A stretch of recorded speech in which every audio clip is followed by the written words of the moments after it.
There's a moment, and if you've lived long enough in the hard country, you know the one where a man stops being reasonable. It doesn't announce itself. It doesn't come with a speech or a warning shot fired into the air. It comes quietly, the way a storm comes to the flatlands. First a pressure in the chest, then a stillness in the eyes, then something behind the face that wasn't there a second ago. I've seen men bluster. I've seen men threaten. I've seen men raise rifles with shaking hands and voices to match. That's fear pretending to be courage, and most men who have spent time in the territory can smell the difference. What I saw on that October morning, outside the Delacroix trading post, was something else entirely. There were 4 of them, federal contractors, 2 deputized marshals, a government man in a clean coat, and a Pinkerton hired muscle whose name I never learned and don't care to. They had papers. They had authority. They had the weight of Washington behind them, which in 1887 meant they had everything. And Cole Maddox had nothing. No papers, no badge, no government seal. Just his boots in the dirt, his hat pushed back off his forehead, and his hands hanging loose at his sides in that particular way that meant they were ready. He said 4 words. "You're not taking her." And the men stopped. Not because they were afraid of dying, though that calculation was certainly running behind their eyes. They stopped because they saw something in his face that didn't belong to this moment, this morning, this territorial dispute. They saw something older, something that had already decided. I was the one who wrote it down. I always write things down. It's a compulsion my mother called a curse and my editor called a gift, and I've never been sure which she was right about. I had 3 pages of notes before the sun cleared the ridgeline that morning. What I could never figure out how to write, what I'm still not sure I can write now, years later, sitting in a room that smells like pipe smoke and old paper, is what came before those 4 words. Because the story of Cole Maddox and the girl they called Running Water doesn't begin with confrontation. It begins with something much harder to explain. It begins with a man learning what it means to keep a promise to a person who never asked him to make one. I came to the New Mexico territory in September of 1887, chasing a story about mineral rights disputes along the Mescalero boundary, which is the kind of story that sounds important in an editorial meeting in St. Louis, and reveals itself to be genuinely complicated the moment you step off the stage at Alamogordo and the heat hits you like a flat hand across the face. My name is Edmund Graves. I am 31 years old, I write for the Western Territorial Gazette, and I have a habit, which my colleagues describe as eccentric, and my subjects describe as unsettling, of writing everything down in real time, in small leather notebooks I keep in my breast pocket, the way some men keep a flask. I have never punched anyone. I have never ridden more than 6 consecutive miles on horseback without needing to dismount and collect myself. I am, by every honest measure, the wrong man for this territory. I mention this because everything that follows, every choice I describe, every moment I witnessed, every detail I'm about to set down, should be understood through that filter. I am not a reliable narrator in the romantic sense. I am reliable only in the sense that I write what I see, and I don't stop writing when it gets uncomfortable. What I saw first was the ranch. The Maddox property sat approximately 11 miles north of the Delacroix trading post, wedged between 2 low ridges with a creek running through the middle that had water in it maybe 6 months out of 12. It wasn't much by any standard, a main house built from adobe and salvaged timber, a barn that leaned slightly south as if listening for something, 3 corrals, a root cellar, and a kitchen garden that someone had been maintaining with genuine attention. Tomatoes still on the vine. Squash laid out in careful rows. A line of dried herbs hung along the south-facing wall of the house. The person who had planted that garden was not Cole Maddox. I knew this before I met either of them, because Cole Maddox, when he came out to meet my rented horse at the gate, had the hands of a man who worked with rope and iron, not soil. His knuckles were scarred from wire. His nails were broken at the quick. He walked with a slight drag in his right leg that he didn't acknowledge and I didn't ask about. He was 38 or 40, somewhere in that range where the territory adds years faster than the calendar. Lean in the way that comes from working rather than not eating. A beard grown past intention and not yet trimmed back to respectability. Eyes the color of creek water in October, not blue exactly, not gray exactly, but something that shifted depending on what they were looking at. He looked at me like a man assessing a problem. "You're the writer," he said. Edmund Graves, I said. The Gazette sent me about the mineral survey boundary. I was told you'd had some dealings with the Mescalero lease negotiations. I had words with a government man in July, he said. That count as dealings. It might. I'd like to hear about it if you're willing. He considered this for a moment, turning something over internally that I couldn't read. Then he said, "Come in." "I'll put coffee on." It was inside the house, during those first 20 minutes, that I saw the evidence of a life that hadn't been here 6 months ago and was now threaded into every corner of the space. A pair of moccasins by the door, small enough to be a child's. A basket hung from the ceiling beam, woven in a pattern I recognized from the reading I'd done on the train, red and black against natural fiber, the kind of geometric precision that took weeks, not hours. A set of drying bundles. Sage, something I didn't know, something that smelled faintly like cedar, and something else, medicinal and warm. A child's drawing pinned to the wall above the fireplace. Charcoal on brown paper, a horse, a figure beside it, what might have been mountains or clouds. Written along the bottom in careful, newly learned English letters, MYHORS, Cole HOSTO. I was still looking at it when Cole came back with the coffee. He handed me a cup and said nothing for a moment. Then, "Her name is Yana. She's 9 years old. She's been here since May." I waited. "Her mother was Mescalero Apache," he said. "Died of fever in March. Father died the winter before hunting accident, far as anyone can reconstruct. She was with a small group that came through here in April, mostly elders and young ones, trying to get back to the reservation land before the surveying crews started moving the markers again." He paused, turning his own cup in his hands. "One of the elders, woman named Lupe, she'd known my wife, before." He didn't explain before, I didn't ask. Lupe asked me if the girl could stay through the summer, said the group couldn't make it to the reservation boundary with a child running a fever herself, said she'd come back for her by August. He looked out the window, and there was something in the quality of that look, not sadness exactly, but the residue of it, the shape left after the feeling has moved through. She didn't come back. "Do you know why?" I asked. "Not for certain," he said. "I heard things. The surveying crews moved faster than anyone expected. There was trouble near the Chilarosa, I don't know how bad. I sent word 3 times. Nothing came back." I was writing in my notebook. He watched me write and didn't seem to mind. "So she's been with you since May," I said. "Since May. Alone here. The 2 of you. My neighbor Fen Alcott comes by twice a week. His wife teaches the girl English, that was the arrangement. Lupe asked specifically. She wanted Ayana to have the language." A pause. "I didn't argue with that." I looked back at the drawing. MYHORS, Cole HOSTO. "She calls you Cole," I said. Something shifted in his face that I couldn't quite name and knew better than to try to. "She started out calling me Mr. Maddox. I told her that was too much name for everyday use." He stood and went to refill his cup, and when he came back there was a slight deliberateness in how he settled into his chair, the way people do when they're deciding how much to say. "She's a good kid. She's been through a great deal. She doesn't complain." "Does she know you've been trying to find her family?" "She knows I've been writing letters," he said. "She doesn't know what the letters say. She's 9. I wasn't going to put that weight on her until there was something to put." I wrote that down. He watched me do it. "What happens if no one comes?" I asked. The question sat in the air between us for a moment. "I don't know," he said finally, and it was the most honest thing I'd heard anyone say in the territory. Not "we'll figure it out" or "God provides" or any of the other phrases people use to paper over the edge of a cliff they're standing on. Just, "I don't know." I closed my notebook.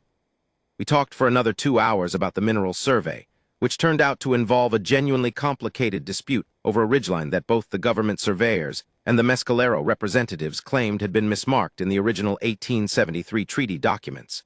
Cole had attended a meeting in July where a government agent named Harwick had tried to get him to sign a statement supporting the revised boundary. Cole had declined politely, and Harwick had left in a temper. This, I thought, was the story I'd come to write. I was wrong about that, but I didn't know it yet.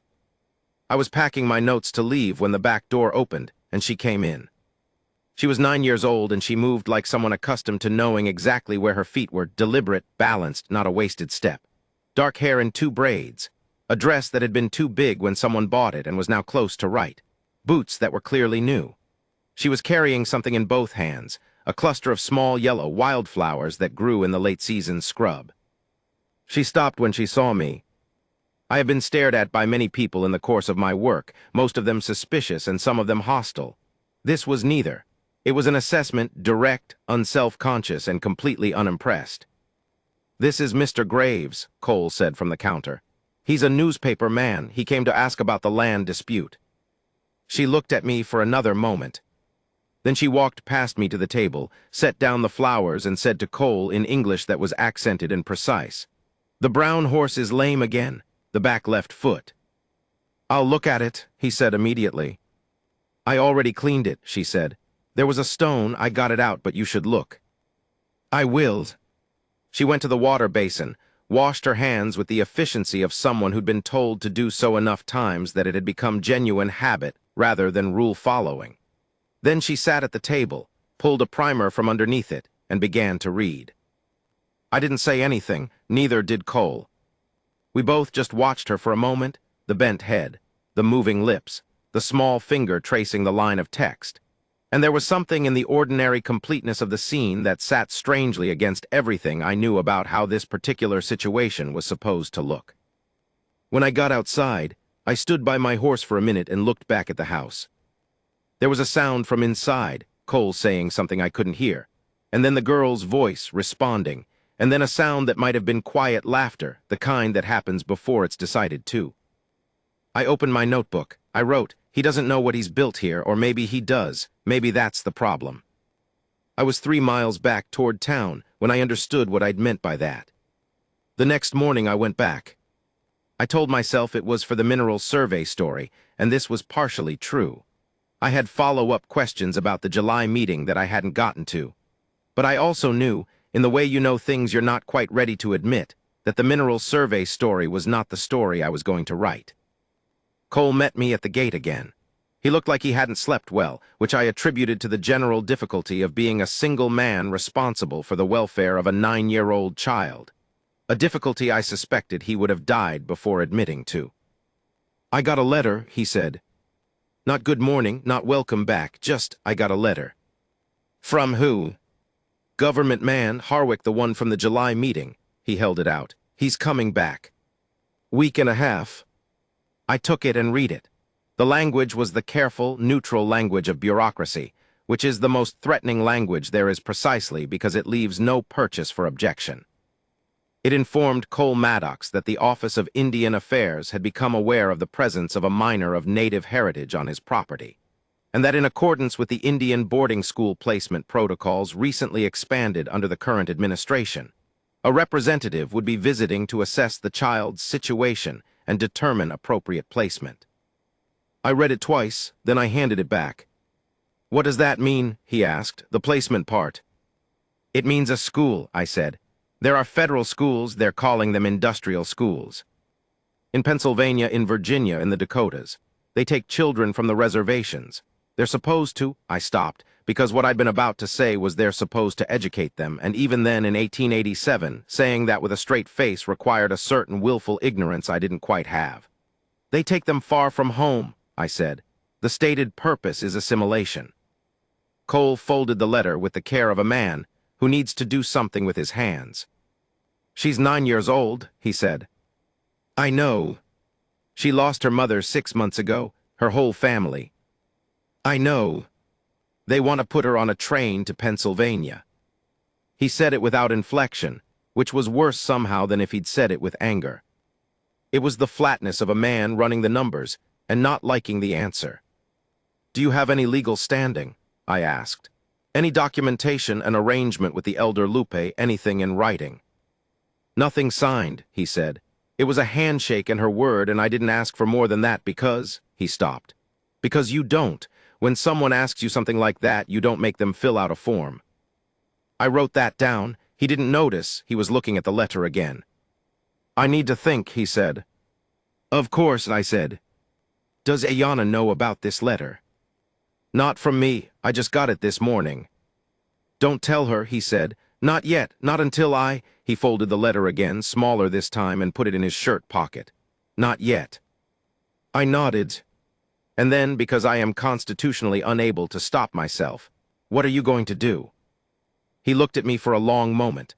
The October light was thin and clear, the kind that shows every line in a man's face, every year the territory has put on him. "Whatever I have to," he said. It wasn't defiance. It wasn't bravado. It was quieter than either of those things and more absolute. I wrote it down. Over the next 3 days, Cole Maddox did the following things, which I observed or learned about in subsequent conversations. He rode to Alamogordo and spoke with the only lawyer in town, a man named Thurber who specialized in land disputes and cattle contracts, and had precisely zero experience with federal Indian policy. Thurber advised him that his legal position was weak, that the government had broad latitude under current statute, and that without documentation of formal guardianship, which would itself have been complicated by the race and origin of the child, there was very little a county lawyer could do against a federal mandate. Cole paid Thurber for his time, thanked him, and left. He wrote 4 letters, one to a church organization in Santa Fe that had been involved in reservation advocacy, one to a territorial newspaper editor he'd apparently met once, one to a senator's office in Washington. I saw the envelope, I don't know what it said, and one to an address I didn't recognize in New Mexico with a woman's name on the envelope. He also fixed the fence along the north corral. He repaired the lean in the barn's south wall by driving 2 new support posts into the ground at angles. He rechinked 3 sections of the adobe house where the morning cold was getting through. I mention these things because they were not random. I understood, watching him do them, that he was not fixing the fence. He was making a case. He was building evidence in the only language the territory understood that this was a place a child could live. On the 4th day, Iyanna came out while he was working on the barn wall and watched him for a few minutes. "Why are you fixing that?" she asked. "Getting cold," he said. "You didn't fix it last year." He paused in his work. "How do you know that?" "Lupe told me about this place," she said. She said it was a good ranch, but the man who ran it didn't pay attention to the small things. Cole considered this for a moment. "She wasn't wrong," he said. Iyanna sat down on the water trough. She had the primer with her. She always had the primer with her, but she didn't open it. She watched him work. "Cole," she said, "is something happening?" He kept working. His hands didn't stop, but there was a pause in them, a half-beat of deliberation. "Why do you ask?" "Because you've been fixing things," she said. "You only fix things when you're thinking about something hard." He stopped then, turned and looked at her. She was looking back at him with those direct, unimpressed eyes, and there was something in her face that was older than 9, not world-weary, not sad, but simply informed. She had seen enough of adults to know when they were carrying something they hadn't decided how to put down. "I got a letter," he said. "Some government people are coming." "About the land?" she asked. "About you." She said nothing, but she pressed the primer against her chest, both hands flat against the cover, and that was the first gesture I'd seen from her that looked like what it was, a child bracing. "What do they want?" she asked. "They're going to say they want to help you," he said carefully. "They have a way of saying that." "What do they actually want?" He sat down on the ground, which put him slightly below her eye level on the trough. I don't know if he did this deliberately. I suspect he did. "They want to put you in a school," he said. "Far from here, far from the territory." The silence that followed was the kind that has weight. "I don't want to go to a school far from here," she said. "I know. I want to stay here. I'm learning English from Mrs. Alcott. I can read." She held up the primer slightly, the reflex defense. "I'm learning." "I know you are." "Then why?" "Because they have papers," he said, "and papers are what they trade in." She was quiet again. Her jaw was set in a way that reminded me suddenly, sharply, of the way Cole's jaw set when he was working through something he didn't like. Not inherited, absorbed. The unconscious mirror of someone you live alongside. "What are you going to do?" she asked. And there it was again, the same question I'd asked him, and he gave her the same answer he'd given me, but differently. "Not whatever I have to." To her, he said, "I'm going to try to keep you here. I'm going to try very hard, and I need you to trust me on that." She looked at him for a long time. "Okay," she said. Just that, okay. And she slid off the trough, tucked the primer under her arm, and walked back to the house. Cole sat on the ground for a moment after she went in. He wasn't doing anything, not fixing, not working, not thinking visibly, just sitting. I closed my notebook. I didn't write down what his face looked like right then. Some things aren't for the notebook. The letter from the woman in New Mexico. Her name was Doña Celestina Vega, and she ran a small advocacy organization out of Las Cruces that had been fighting the Indian boarding school expansion. Came back 4 days later, 2 days before Harwick's scheduled arrival. She could not stop the federal representatives. She was explicit about this. But she sent 4 pages of careful, dense notes about legal precedents, about the specific language in the relevant statutes, about the distinction between federal jurisdiction and territorial oversight.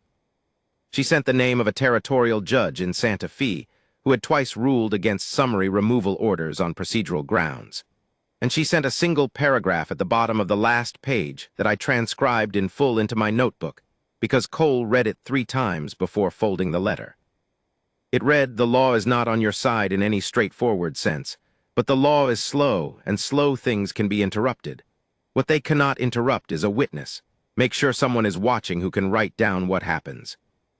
Cole looked up from the letter and found me sitting at his kitchen table with my notebook open. "She means you," he said. "I think she might," I said. He folded the letter, put it with the others in the box on the mantel. A small wooden box that I'd noticed earlier, old and worn smooth from handling. The kind of thing you bring from somewhere and don't replace. "Will you stay," he said, "for when they come?" "I plan to," I said. "Good," he said, and then after a pause, "I'm not a man who asks for much." "I know," I said. "I just need someone to see it," he said. "Whatever happens, someone who'll put it down right." I wrote that down too, someone who'll put it down right. Outside, through the window, I could see Ilyana in the kitchen garden, doing something I couldn't quite make out, kneeling beside a tomato plant, doing something with her hands. The late afternoon light caught her hair. She was humming something, low and without self-consciousness, the way you hum when you think no one's listening. It was the most ordinary thing I'd ever seen, and it landed in my chest like something heavy. I had come to the New Mexico territory to write about mineral survey disputes. I wrote that in my notebook at the bottom of the page. I came here to write about land. Then I turned the page and started a new entry. And I ended up writing about this. The night before Harwick's arrival, I sat at the small desk in the room Cole had given me, spare and clean, a window looking north toward the ridge, and I wrote for 3 hours. I wrote everything I'd observed. The letter, the lawyer, the fence, the barn wall, the tomato plants, the drawing above the fireplace, the primer. The way Ilyana had pressed it against her chest. I wrote about Cole Maddox, what I knew, what I'd inferred, what I suspected. A man who had lost something I didn't have the full story of, who had been given, entirely without planning for it, a reason to rebuild the small things. A man who didn't trade in sentiment but had somehow found himself in the middle of something irreducibly sentimental and was handling it with the only tools he had: work, stubbornness, and a refusal to be reasonable about what mattered. At midnight, I heard him in the main room. I opened my door. He was sitting at the table with the box from the mantel open in front of him. Inside the box were letters, old ones, the paper soft with handling, and a photograph, and a small piece of cloth that might have been cut from something. He closed the box when he heard me, but not quickly, not with embarrassment, just the natural closing of something private that doesn't need to be shared to be acknowledged as real. "Can't sleep," he said. "No," I said. He pushed a chair out from the table with his foot. I sat down. We didn't talk for a while. The fire was low. The sound of the night came through the walls, the particular quiet of the territory, which is not truly quiet but has its own texture, wind, and distance, and the occasional animal sound that carries further than it should. "She asked me tonight if she'd have to go to Pennsylvania," he said. "What did you tell her?" "I told her no." He looked at the closed box. "I don't know if that's true." "You don't know what's going to happen tomorrow," I said. "No," a pause, "but I know what I'm going to do." "What's that?" He looked at me. In the firelight, his eyes were darker than creek water, the color of the creek at night, when you can't see the bottom. "Whatever I have to," he said again. And this time, in this light, with the box on the table between us, I understood it differently than I had that first morning.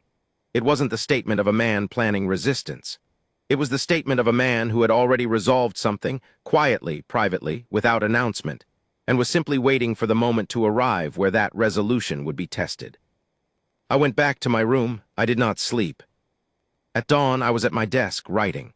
Through the window, I could see the light coming over the ridge, thin and cold and very clear, the kind of light that makes everything look like evidence.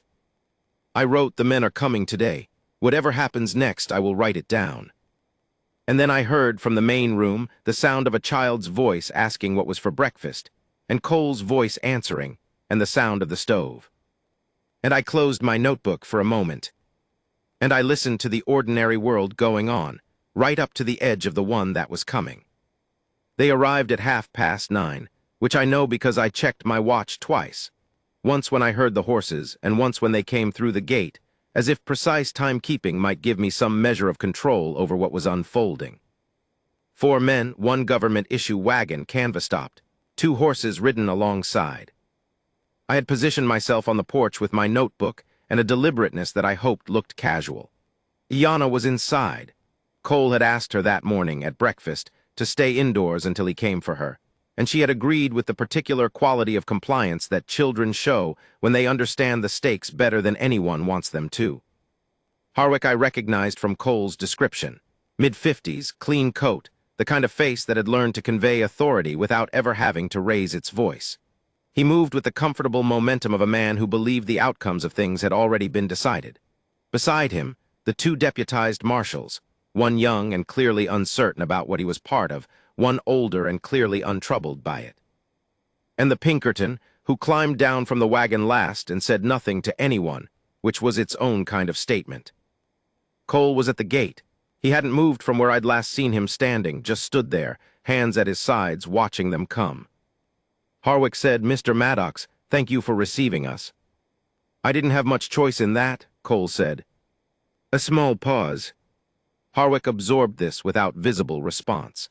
"We're here on behalf of the Office of Indian Affairs, as I outlined in my letter. We've been informed there's a minor of native heritage in your care, and we're here to assess the situation and discuss appropriate arrangements for her welfare." "Her welfare," Cole said. "That's correct. You came 4 men deep to discuss her welfare." "We came prepared," Harwick said, "for various outcomes." I was writing. My pen moved and I tried not to look up, because looking up would interrupt the flow of what I was catching, and I was catching it all. The cadence, the pauses, the specific and deliberate language Harwick used, the way the younger marshal kept looking at the Pinkerton as if checking how he was supposed to feel. "May we come in?" Harwick said. Cole looked at him for a moment, then he stepped aside. They filed in. I followed last because no one told me not to, and Cole had not introduced me as anything which I understood was intentional. I was just a man on the porch with a notebook, for now. Inside, Ayana was at the table with her primer. She looked up when they came in and something moved across her face. Not fear exactly, more like the face someone makes when they've been expecting a sound and finally hear it. Harwick looked at her, he looked at Cole. He looked around the room, briefly, efficiently, the survey of a man cataloging. "Is this the child?" he said. "Her name is Iana," Cole said. "Yes," Harwick said, with the tone of a man for whom names are classification tools. He pulled a document from his coat. "Iana, female, approximately 9 years of age, Mescalero Apache heritage, residing on the Maddox property since approximately May of this year following the death of her mother." He looked up. "That's accurate." "It is," Cole said. "And you have no formal guardianship documentation." "I have a verbal arrangement with the elder who placed her in my care."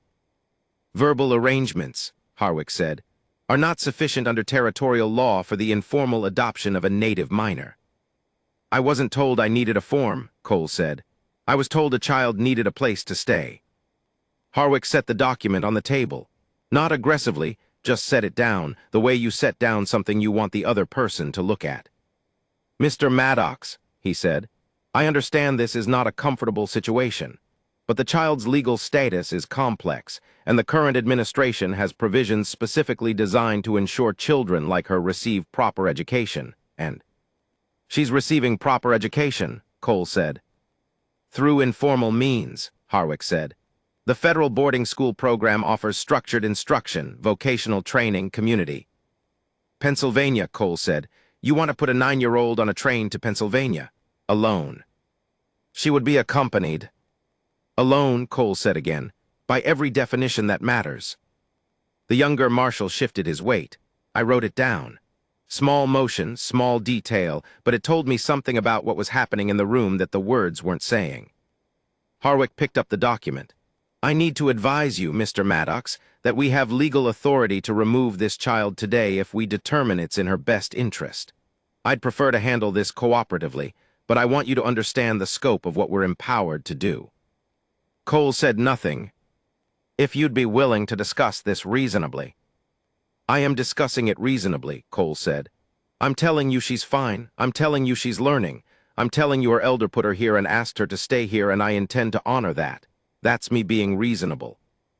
The elder hasn't been located, Harwick said. The group she was traveling with has dispersed. There's no one with legal claim to this child except the federal government, which has both the authority and the obligation to ensure her proper. She's not a parcel, Cole said. It was the first time his voice had changed. Still quiet, quieter actually, which was the change. A specific kind of quiet that pulled the air in the room tighter. Harwick heard it. He recalibrated, slightly, the professional adjustment of a man who has done this before and knows when to shift registers. No one is suggesting she is, he said in a gentler voice. We're simply trying to ensure. I know what you're trying to ensure, Cole said. I read the reports. I know what happens at those schools. Silence. Harwick's expression didn't change, but something behind it did. The reports about those schools, Cole said, are not kind ones. There have been exaggerations in the press, Harwick began. There have been deaths, Cole said. The word landed in the room. The Pinkerton, who had been standing near the door the whole time, shifted his stance, not toward Cole, but subtly the repositioning of someone adjusting their position on a stage. I wrote down deaths. He said it, the room heard it. Yana had not moved from the table.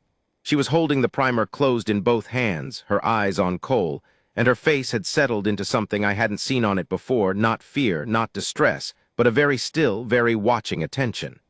As if she were learning something. Harwick said carefully, Mr. Maddox, I understand your concerns. But the law is clear. What law? Cole said. Show me the specific statute that says you can take a child out of a stable home, away from the people she knows, against the wishes of everyone who has a stake in her life, and put her on a train to Pennsylvania because you have papers. The Indian Appropriations Act has provisions, Cole said. I talked to a lawyer. Everything in that act has provisions and exceptions and discretionary authority. You know what all that language means? It means someone has to make a choice, and I'm asking you man to make a different one. Something shifted in the room. Not dramatically, not a turning point exactly, more like a hairline fracture in the certainty Harwick had walked in with. He looked at Cole for a long moment. The choice, he said carefully, is not entirely mine to make. Then whose is it? Cole said. And Harwick didn't answer immediately, which was its own kind of answer. Here is what I should tell you about that pause, which lasted approximately 4 seconds, and which I can reconstruct from my notes because I timed everything. Harwick was not a villain. I want to be clear about this, because the temptation in writing this story is to make him one, to make it clean and legible the way stories want to be. But he was not a villain. He was a man with instructions from a government that had decided it knew what was best for a group of people it had very carefully never asked. He had done this job many times. He had probably told himself many times that the schools were good, that the children came out educated, capable, prepared for what the country was becoming. He probably believed some of that. People generally do believe the things that make their work feel necessary. But he was also a man who had just looked at a child sitting at a table holding a book in both hands, and a man standing in his own kitchen who was not going to be reasonable about this in the way that reasonable was being defined. And something in the calculation Harwick had walked in with was no longer adding up.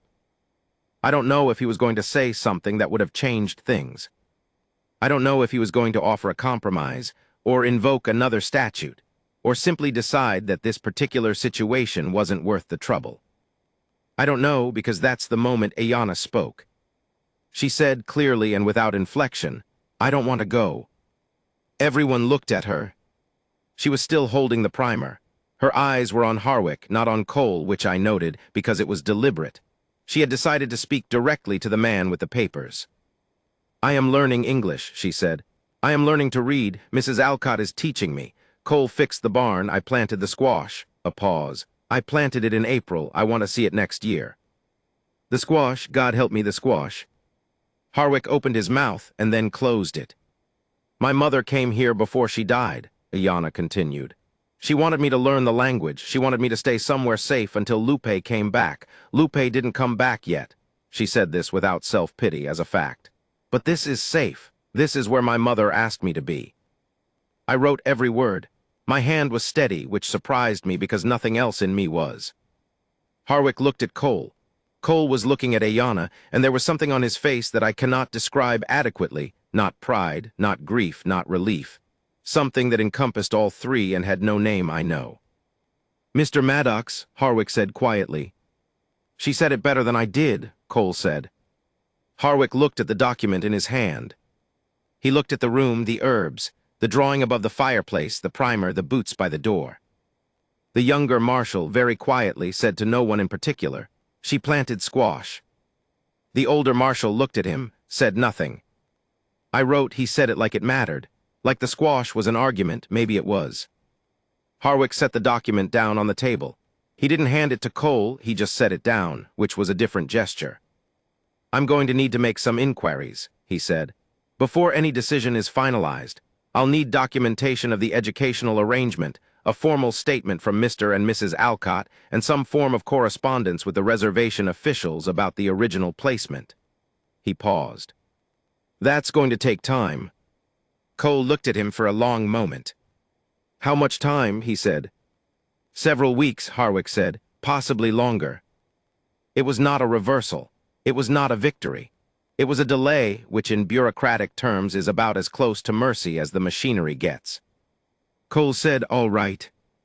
Harwick picked up his document and returned it to his coat.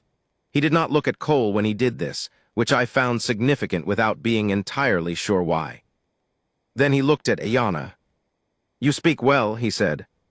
She looked at him with those direct, unimpressed eyes. "I know," she said. And I felt something in the room, not quite laughter, but the ghost of it, the pressure that laughter leaves in the air when everyone decides not to. They left without taking her. I want to be plain about this because the tension of what came before deserves a clear accounting of what came after. They left without taking her. The Pinkerton got into the wagon without having spoken a single word the entire time. The older Marshal mounted his horse without looking back. The younger one looked back once at the house, and then away. Harwick paused at the gate. Cole walked him out. I couldn't hear what they said. I was on the porch, and they spoke for a few minutes quietly, and then Harwick got in the wagon and they went. Cole stood at the gate until the wagon was gone. Then he came back to the porch. He sat down in the chair beside me, not the one he usually sat in, the other one, and I wondered if he'd noticed or if it was random. "He's going to come back," Cole said. "Yes," I said. "With more paperwork, more documentation, more," he stopped. "They're not done." "No," I said, "but she's still here today." He looked at his hands. "She said the squash," he said. "I know. April through October," he said. "She counted the months. She knows when the squash comes back." I said nothing. "I didn't know about the squash," he said. "I mean, I knew she'd planted things in the garden. I just didn't," he paused. "I didn't know she was counting on seeing it." He rubbed his face with both hands, a gesture I hadn't seen from him before, less composed than usual, less deliberate, more tired. "What do I do?" he said, not to me specifically, just into the air into the October afternoon. I thought about Doña Vega's letter. The law is not on your side in any straightforward sense, but the law is slow. "You write more letters," I said. "You build the record, every arrangement, every lesson, every conversation. You make it harder for them to say this isn't what it is." "And what is it?" he said. I looked through the window. Inside, Ayanna had opened the primer again. She was reading, or pretending to. The book was open, but she wasn't moving her finger along the lines, which meant she was listening to the silence outside, assessing whether the silence was safe. It's a home, I said. Cole looked through the window, too. Yeah, he said after a moment, just that. I went to see the Alcotts that afternoon. Fen Alcott was a heavy-set man with a quality of fundamental decency that I've rarely encountered and never quite know how to write, because it doesn't announce itself. It's just present in everything from the way he offers you a chair to the way he listens to a question before answering it. His wife, Mary, was the teacher, a former schoolteacher from Ohio who had come west with Fen, and managed to bring most of Ohio's schoolroom conventions with her, including a conviction that any person of any background who wanted to read was going to learn to read, and that the process would be conducted with rigor and warmth in equal measure. When I told them about Harwick's visit, Mary put down the cup she was holding very carefully, the way you put something down when you need your hands for something else, but you're not sure yet what that something is. He said weeks, Fen said. Possibly longer. He needs statements from you both about the educational arrangement. He'll have them by tomorrow morning, Mary said. It wasn't a decision. It was already decided in the tone of someone identifying a fact. Written statements, signed, notarized if we can get to town. I'll write 6 pages if that's what it takes. I'd like a copy for the Gazette, I said. You'll have one, she said. Fen looked at me. What happens if they come back with a court order? Then it becomes a different fight, I said. But Doña Vega in Las Cruces knows a territorial judge who might intervene on procedural grounds. And there are people in Santa Fe who have been watching these cases. It's not certain, but it's not hopeless. Cole knows all this. He knows some of it. He knows more than he lets on. Fen was quiet for a moment. He doesn't tell people things, he said. What he's feeling, what he needs, he just goes quiet and handles it. I've noticed, I said. Before, Fen said, and there it was again, that word, before his wife died, he was different. More, he searched for it. Present, like he was standing closer to things. Afterward he went not away exactly. He was still here, he just got quieter. When did she die? I asked. I hadn't asked Cole directly. 3 years ago, January. Fever, same as Ayana's mother. He paused. I think that's partly why he said yes when Lupe asked him. I don't think he planned to. I don't think Cole ever plans to feel anything. It just happens to him. But I think when Lupe described the girl and what she'd lost, something, he looked at his wife. Mary said, something recognized it. Fen nodded. I wrote it down. Something recognized it. And I thought about the box on the mantel, the letters, the photograph, the small piece of cloth.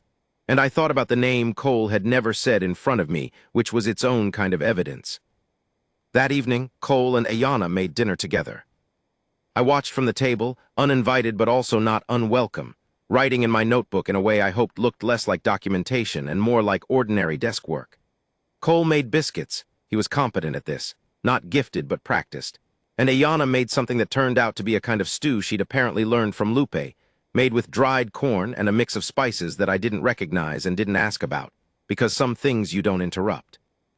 They worked in near silence for a while.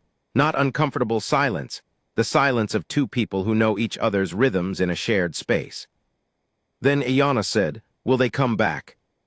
Cole kept working the biscuit dough. Probably, he said. Will they take me? He turned and looked at her, direct held. Not if I can help it, he said, and I can help it more than most. She considered this. How? Your friend Mr. Graves is a newspaper man, Cole said. He writes things down.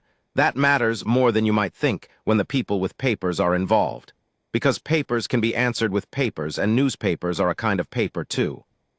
She looked at me. I raised my notebook slightly, which was the most I had to offer.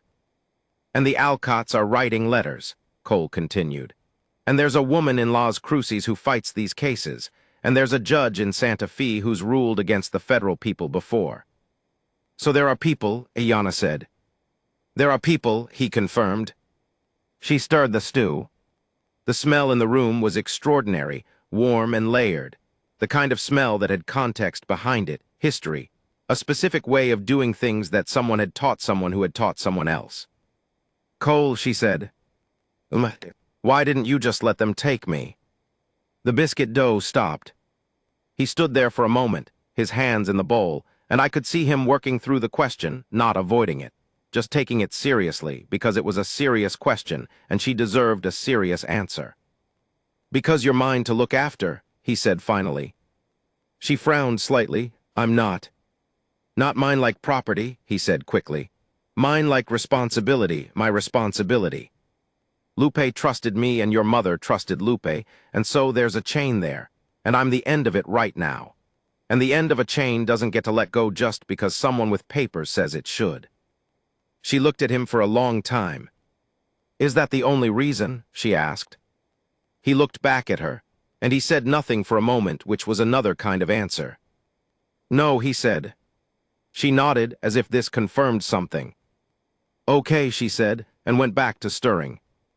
I didn't write in my notebook for a few minutes. I just sat there in the kitchen that smelled like corn and sage and biscuit dough, and the particular warmth of a fire built in a place that has been lived in. And I felt the weight of being a witness to something that mattered, and the strange privilege of being trusted to be here. Outside, the wind came down from the ridge the way it always did in October, cold and clean, and carrying the smell of things changing. Inside, the stew simmered, and I thought, whatever happens next, I will write it down correctly. The second time Harwick came, he brought a court document. This was 17 days after the first visit. 17 days in which the following had happened. Mary Alcott sent a 6-page letter to the Office of Indian Affairs and copies to 3 newspapers, including the Gazette.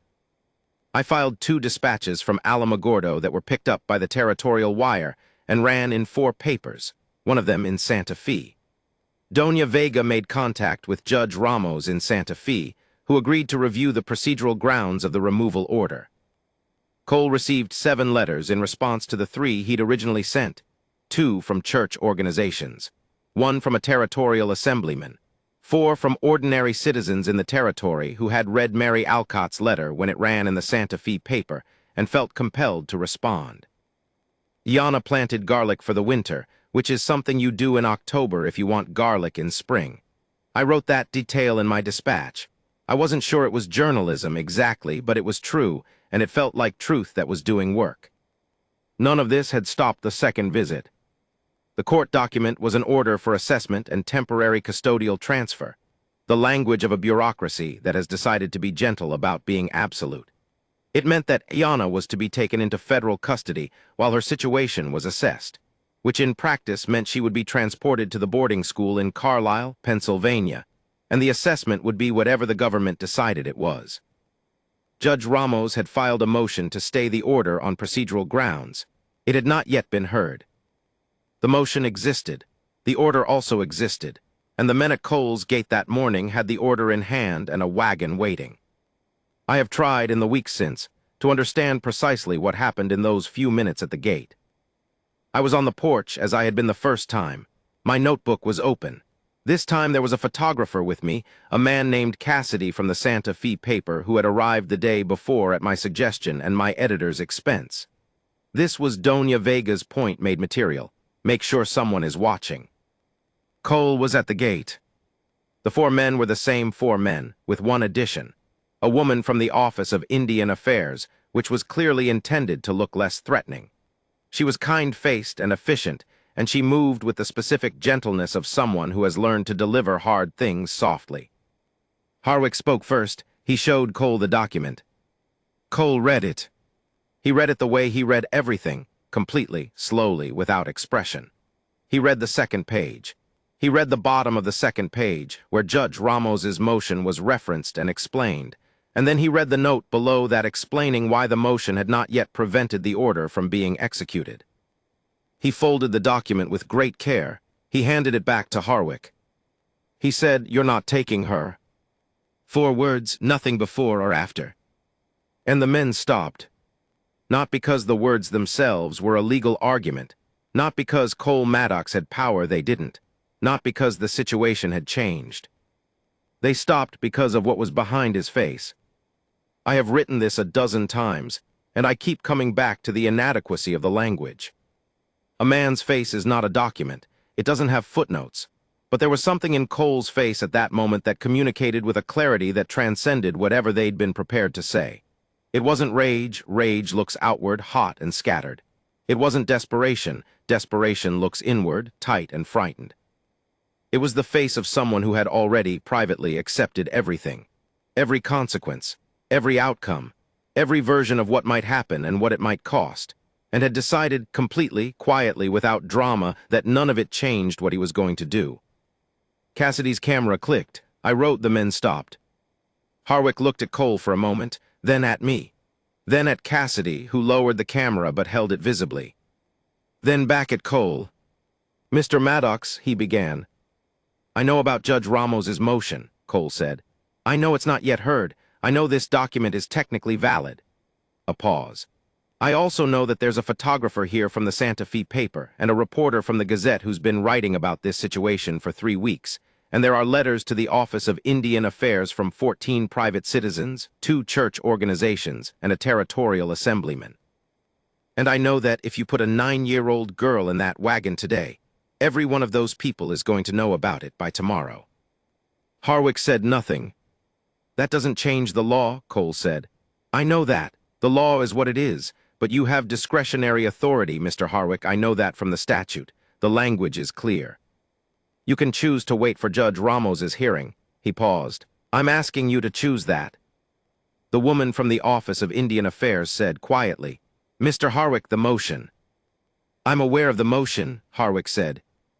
"If the order is executed before the hearing and the judge rules for the stay, the transfer would have to be reversed, and that creates—" "I'm aware," Harwick said, more sharply this time. Cole stood in the gate. He didn't move. He didn't speak.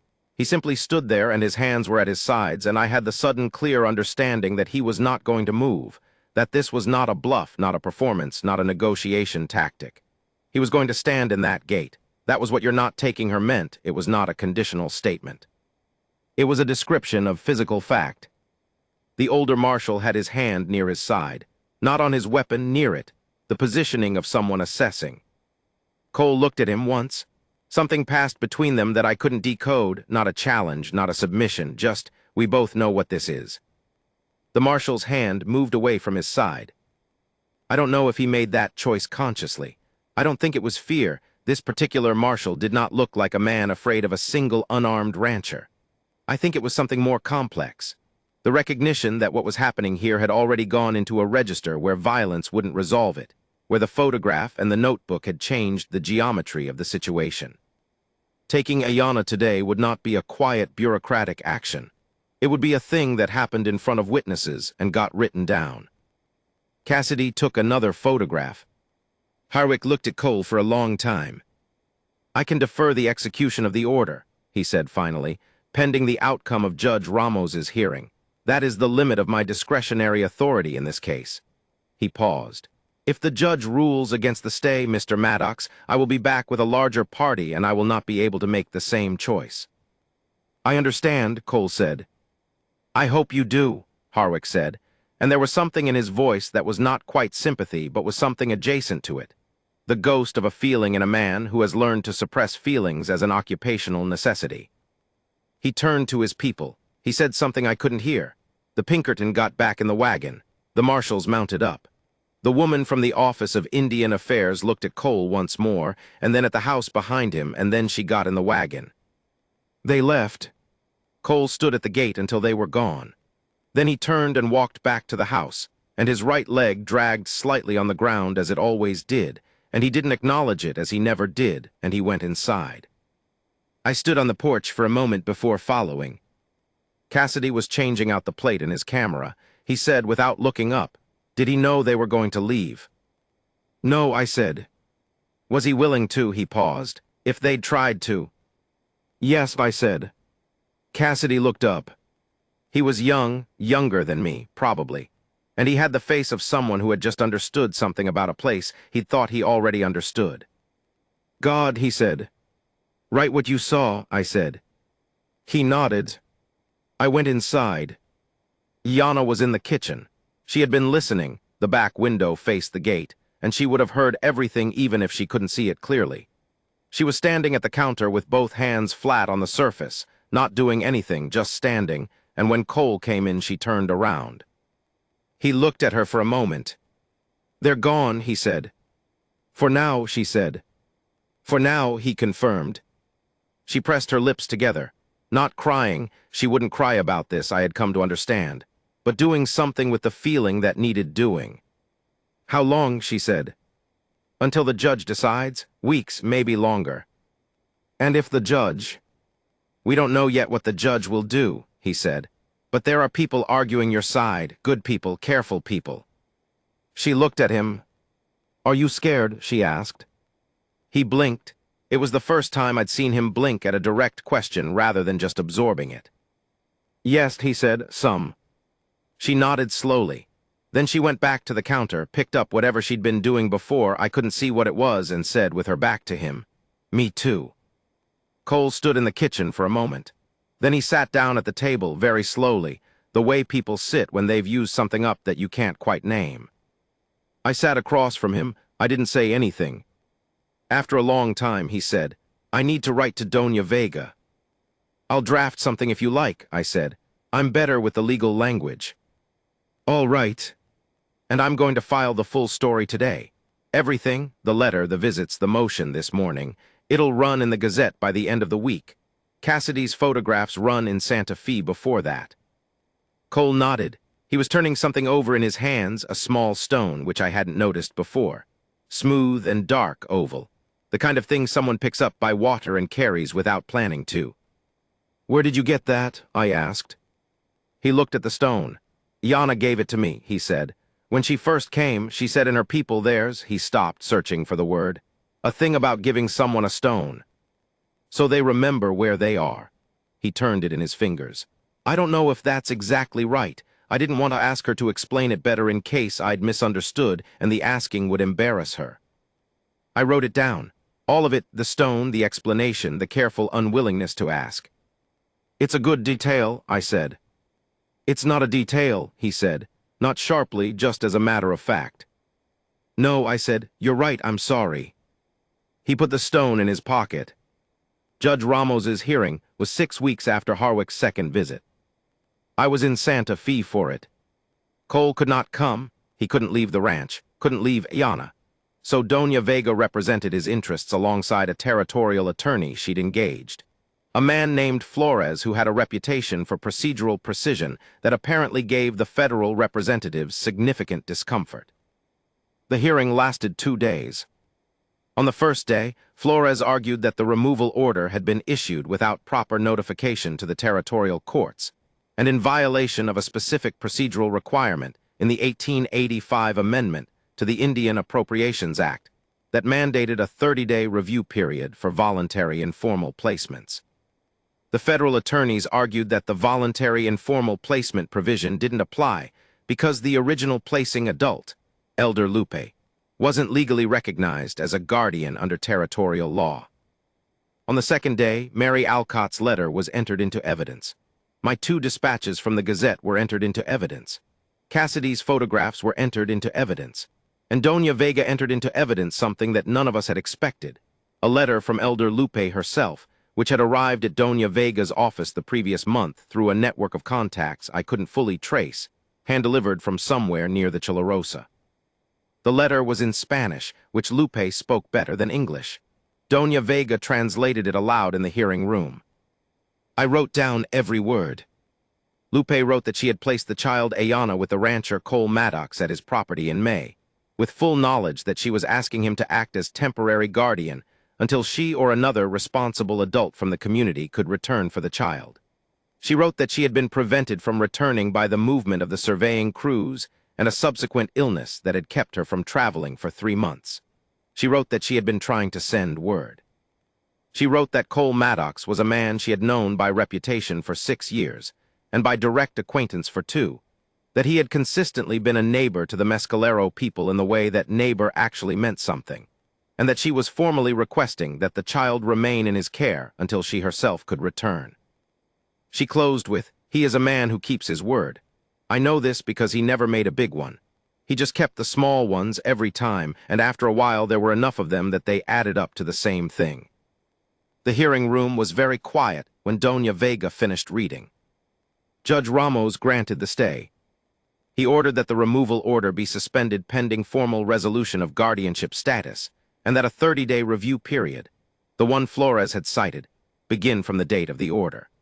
He noted in his ruling that the situation demonstrated a genuine attempt at informal community care that the territorial courts were not inclined to disrupt without compelling cause, and that the Office of Indian Affairs had not demonstrated compelling cause. It was not a permanent resolution. Judge Ramos was careful about that, he said so explicitly. The law was what it was, what he was granting was time. I telegraphed Cole from Santa Fe. 3 words, she stays, Ramos. Then I sat in the telegraph office for a few minutes, not moving, and the operator looked at me and said, "Good news." "Yeah," I said, "good news." I returned to the Maddox ranch 2 days later. It was November by then, and the territory had gone gold and amber, the grasses flattened and dry, the sky a particular shade of blue that only happens when the air is cold and clear, and the angle of the sun has given up pretending it's summer. Cole met me at the gate. He looked different in a way I couldn't immediately name. The same man, the same dragging right leg, the same deliberate hands, the same face that didn't offer what it felt until it was ready to. But something around the edges was different. Some tension that had been present for the entire 6 weeks I'd known him had not disappeared, but loosened. The way a rope loosens when the weight on it eases. "She knows," I said. "She knows," he said. "How did she take it?" He looked at me with an expression that was the closest thing to laughter I'd seen from him. "She said good," he said, and then she went out to check on the squash. "The squash," I said. "Still there," he said, "under the frost cover she put on it last week." He turned toward the house. "She planned ahead for that." I walked with him. "There's a letter from Doña Vega," he said. "About the next steps, it's complicated." "It always will be," I said. "Yeah," he stopped at the porch steps. Looked out at the ridge for a moment, the old habit of a man who orients by land. "But it's not over." "No," I said, "it's not over." He went inside. I stayed on the porch for a moment with my notebook. I wrote November. The squash is under its cover. The garlic is in the ground. Ramos gave them time, and time is what they needed, which is what time always is, not a solution, but a continuation. I thought about Lupe's letter. He just kept the small ones every time, and after a while there were enough of them that they added up to the same thing. I thought about the stone, so they remember where they are. From inside the house I heard Ayana's voice, something quick and animated, and Cole's voice responding, and the sound of them moving in the kitchen, the ordinary percussion of a shared life. I opened my notebook to a new page. At the top I wrote, "What Cole Maddox did was not remarkable by the standards the territory uses to measure remarkable things. He did not win a battle. He did not discover land. He did not build a fortune or defeat an enemy or make a name that would last. He stood in a gate. He said 4 words. And because he'd spent months building something so ordinary it barely had a name. Dinner, lessons, biscuits, a fixed barn wall, garlic planted for next spring. Those 4 words had the weight of everything that came before them. That's the only kind of courage I've ever actually believed in. The kind that doesn't come from nowhere. The kind that's been accumulating quietly in all the small kept things until the moment when it's needed and it's just there. I looked up from the notebook. The sun was low over the ridge. The frost cover on the garden caught it and held it a square of light in the amber afternoon. Inside, someone laughed. Just briefly, just once, and then stopped, and then the ordinary sounds resumed. I put my pen down. There's a thing I didn't put in the newspaper story, not because it wasn't true, but because it wasn't the kind of true that belongs in a newspaper. The night before I left the ranch, Cole brought out the wooden box from the mantel. He didn't make a ceremony of it. He just set it on the table after dinner, the way you'd set out something you'd been meaning to deal with. He took out the photograph. It was a wedding photograph, stiff and formal in the way of photographs from that era, but with something in the faces that formality hadn't entirely flattened. A younger Cole, without the territory's years on him yet. A woman beside him, dark-haired, laughing at something that was clearly not the camera, her face turned slightly sideways. He held the photograph for a moment, then he set it face up on the table. "Her name was Alina," he said. "She died January of '84, fever, like I said." A pause. "She was from the territory. Her family had been here long before the land was American. She knew Lupe, knew the community." He stopped. She would have known what to do in all of this. She would have known the words, the right things, the history. He looked at the photograph. I've just been... He stopped again and started again. I've been making it up as I go. Most people are, I said. She would have been better at it, he said. Maybe, I said, but she's not here, you are. He didn't say anything. He picked up the photograph and put it back in the box, carefully, and closed the lid. Iyanna asked me once, he said, if I'd ever had children before. What did you tell her? I told her no, he paused. I should have told her we were trying. He paused again. I don't know why I didn't. I think I wasn't, he stopped. I think I wasn't ready to say that to her yet. I wrote nothing. Some things aren't for the notebook. She said, he continued quietly, when I told her we didn't have children, she said, that's okay, you have me now. He said it exactly as she'd said it, I think, simply without sentiment as a statement of fact. The way she said everything, that's okay, you have me now. He stood up and carried the box back to the mantel. He placed it carefully in the same spot. Doesn't solve anything, he said. The case isn't closed, Harwick will be back eventually. Ramos's stay isn't permanent, none of it is settled. I know, I said. But she's here, he said. Tonight she's here. He went to bed. I sat at the table for a long time after, with my notebook closed and my pen down, and the fire burning low, and the sound of the territory outside. In the morning early, before I packed my horse, I went out to the kitchen garden. The frost cover was still on the squash burlap, weighted at the corners with stones. Someone had done it carefully, making sure the edges were sealed against the cold. I stood there for a minute. Then I went in and ate breakfast and said goodbye, and Cole shook my hand at the gate, and Iyanna stood on the porch and said, "Will you come back?" And I said I would, and she nodded as if this were a contract, which I suppose it was. I rode toward Alamogordo in the November light, through the amber and the cold, with my notebook full of things I'd put down right. The last thing I'd written, the night before at the bottom of the final page. Lupe said he kept the small promises until they added up. I think she's right, but I also think there's something she left out, or maybe assumed everyone already knew. The small promises only add up if you make them to something worth adding up to.